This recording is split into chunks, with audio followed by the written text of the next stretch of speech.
Olá pessoal, sou o professor Gustavo Adolfo. Bem, nessa aula de hoje a gente vai continuar a estudar as derivadas de uma função, certo? Então, na última aula a gente retomou o conceito de reta tangente a uma determinada curva, né? Reta tangente num ponto, uma determinada curva. Basicamente o que a gente fez foi definir a derivada como um determinado limite que nos dá o coeficiente angular dessa reta tangente nesse determinado ponto. O limite ao qual estou me referindo é esse limite aqui, é o limite quando x tende a p de f de x menos f de p sobre x menos p, onde esse p aqui, no caso, é a abscissa por onde essa reta está sendo tangente, né, do ponto da curva por onde essa reta está sendo tangente, e a gente falou sobre reescrever esse limite dessa forma, como limite quando h tende a zero de f de p mais h menos f de p sobre h. Basicamente, o que a gente faz aqui é uma pequena mudança de variável, né? A gente substitui esse x menos p por h.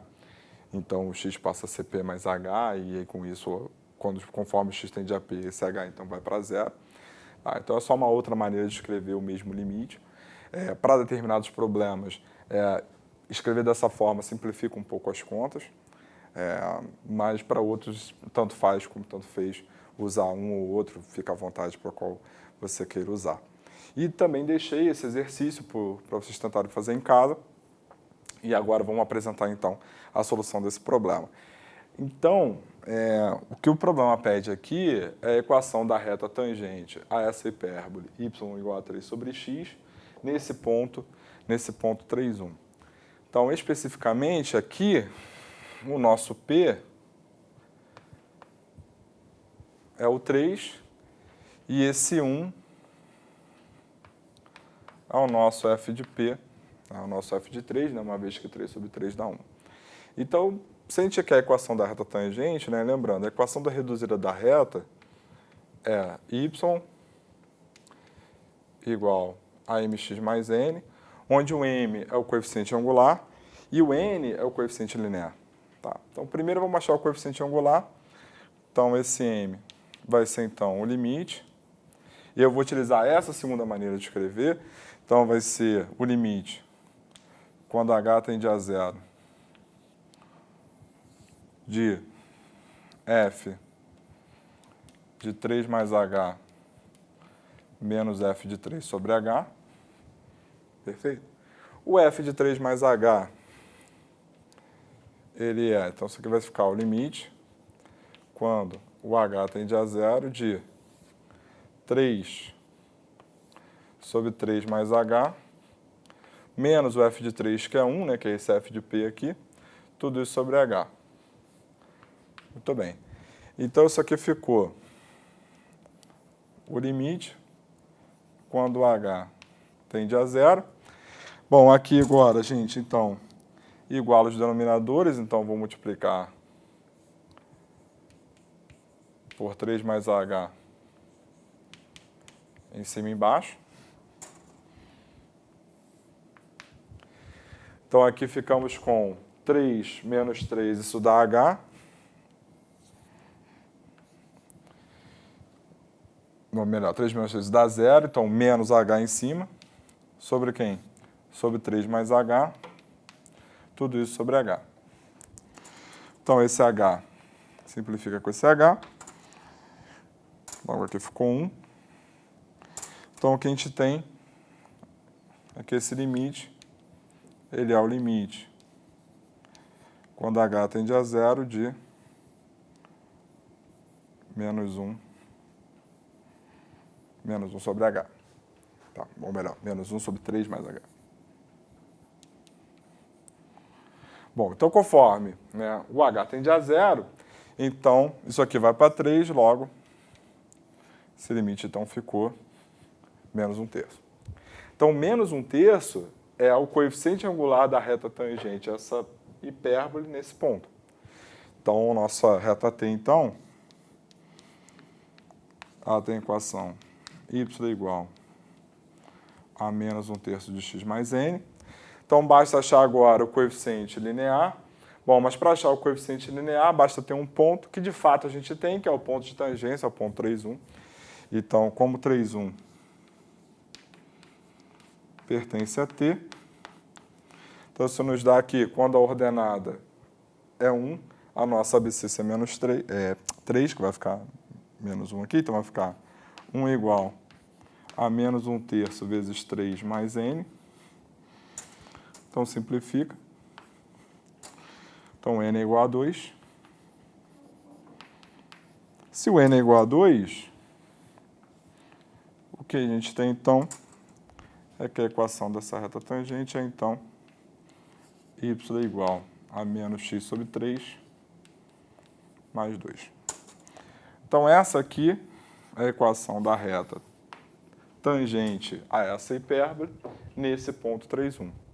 Tá? Então, o processo foi basicamente o mesmo do exemplo da aula anterior. A gente só calculou o limite, né? Calculou o nosso coeficiente angular utilizando essa outra forma de escrever o limite. Tá? Como eu disse, bom, as duas coisas são equivalentes, então fica à vontade para utilizar o que você se sentir mais confortável, mas é fato que para algumas situações, para alguns determinados tipos de função, essa forma vai ser um pouco melhor em termos de simplificação de contas, e para outros também vai ser, essa forma também vai ser melhor. Então, conforme você vai resolvendo exercícios, você vai tendo um feeling um pouco maior sobre qual maneira, qual das formas de escrever essa derivada você vai utilizar, certo? Bom, então, resolvido esse exemplo, vamos então continuar então com a nossa parte teórica. Bom, então vamos retomar então o conceito de velocidade instantânea, né, que a gente também já trabalhou em aulas anteriores, né, mas ainda sem grandes formalidades, né? A gente ainda não tinha o conceito de limite muito bem fundamentado à época. Bom, então, só relembrando algumas coisas, né? Primeiro que a definição de velocidade média é a variação de posição sobre a variação de tempo.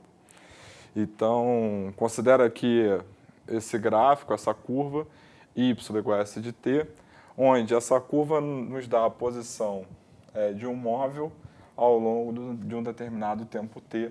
Tá? O t em alguma unidade de tempo, pode ser segundo, minuto, hora, etc. Assim como o s também vai ser uma unidade de distância, podendo ser metro, quilômetro, etc. Bom, então, o que acontece? Então, considera então que num determinado momento p, né, nesse ponto p, ou seja, num determinado tempo p, a gente tenha essa posição desse objeto, né, desse móvel. Então, num tempo p, a posição desse móvel é S de P. Então, passado um tempo após, né, então, passado, sei lá, H unidades de tempo, então, ou seja, no tempo P mais H, a posição desse móvel está aqui nesse ponto Q, ou seja, vai ser o S de P mais H. Tá? Então, qual foi a variação? Né? A variação de posição foi o S de P mais H menos S de P, por isso que variou. Certo? E a variação do tempo foi o quê? P mais H menos P, que é exatamente H. Então, se a variação de posição foi S de P mais H menos S de P, e se a variação de tempo foi H, isso nos dá, então, que a nossa velocidade média aqui, ela é, então, S de P mais H menos S de P sobre H, onde esse H, claro, não pode ser zero. Certo? Bom, então essa é a velocidade média.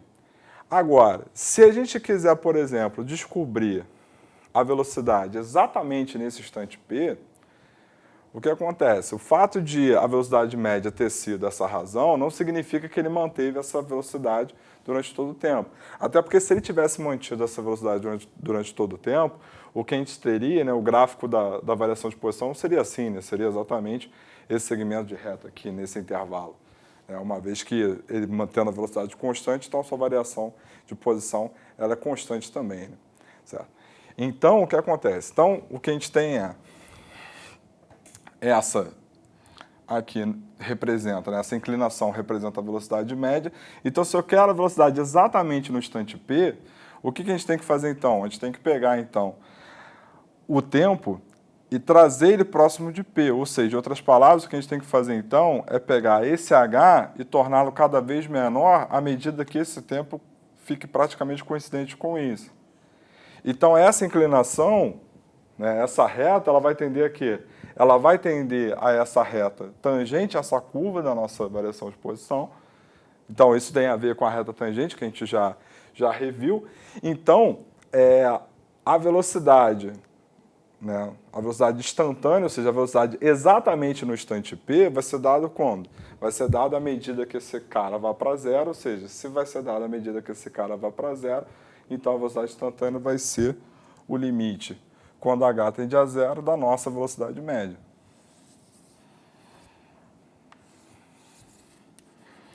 Então, repare que esse limite aqui é a nossa derivada, certo? Que a gente definiu. E aí o que acontece? E há uma relação entre a velocidade instantânea e a inclinação da reta tangente à curva. Onde nessa situação aqui, né, a nossa curva tem um significado aqui por trás, né, que representa a nossa variação de posição desse objeto. Certo? Então, na próxima aula, então, a gente vai resolver um exemplo em que a gente trabalha exatamente esse conceito de velocidade instantânea, agora com esse olhar para a derivada e observando a derivada como o coeficiente angular da reta tangente a uma curva num determinado ponto. Perfeito? Bom, então dessa maneira a gente encerra a nossa aula de hoje.